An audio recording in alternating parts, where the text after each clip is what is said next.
मुंबईत काहीही घडू शकतं, केडीएमसी सारखं मुंबईतही घडू शकतं। मनसेच्या बाळा नांदगावकरांनी हे वक्तव्य केलेलं आहे। खरं तर मोठं वक्तव्य आहे। केडीएमसी सारखं मुंबईतही घडू शकतं। बाळा नांदगावकर, मनसेचे नेते बाळा नांदगावकर यांनी हे वक्तव्य केलेलं आहे। आजच आरक्षण सोडत निघणार आहे। महापौर कोण होणार याबद्दल स्पष्टता मिळणार आहे।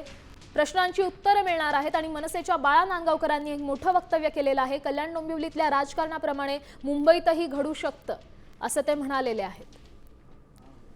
सूचक वक्तव्य म्हणावं लागेल। खरं तर कल्याण डोंबिवलीमध्ये शिंदे सेना आणि मनसे या दोन्ही पक्षांनी एकत्र आलेला आपण पाहिलेला आहे। यावर अनेक वक्तव्य, राजकीय वक्तव्य, संमिश्र प्रतिक्रिया पाहिलेल्या आहेत आणि त्यानंतर आता मुंबईत देखील मनसे, राज ठाकरे आणि शिंदे सेना एकत्र येत आहेत का असा त्यांचा बोलण्याचा अर्थ होता का हे देखील पुढच्या काही काळात स्पष्ट होईल। बाळा नांदगावकरांनी हे वक्तव्य केलेलं आहे। कल्याण डोंबिवलीमध्ये अनपेक्षित अशी युती झालेली आहे आणि त्यानंतर नांदगावकरांनी हे वक्तव्य केलं आहे।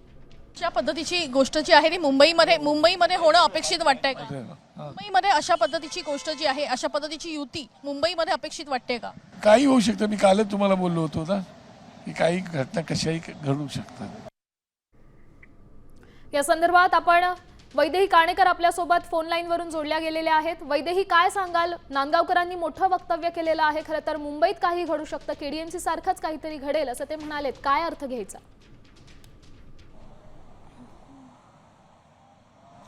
बघा, एकूणच जर राजकारणात आपण बघितलं तर निवडणुकीच्या आधी एक वेगळं वातावरण असलेलं बघायला मिळतं आणि निवडणुकीच्या नंतर राजकारणामध्ये कोणी कोणाचा शत्रू नसतो अशा संदर्भातली विधानं देखील राजकीय पक्षांच्या नेत्यांकडून आलेली बघायला मिळतात।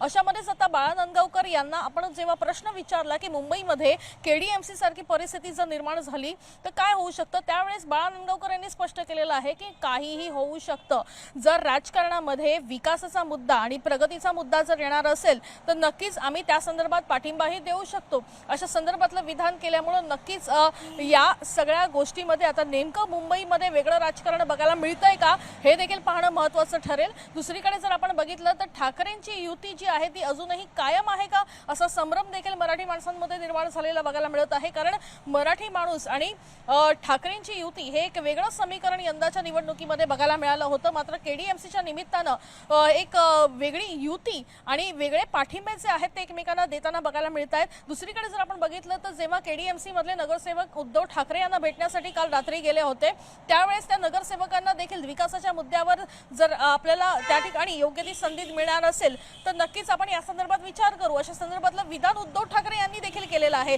त्याच्यामुळे आता केडीएमसीचा हा फॉर्म्युला जो आहे तो मुंबईमध्ये होणं अपेक्षित वाटतंय। नक्कीच, त्यामुळे मुंबईत नेमकं काय घडतंय ते पाहणं महत्त्वाचं आहे। धन्यवाद वैदेही दिलेल्या या सविस्तर अपडेटसाठी।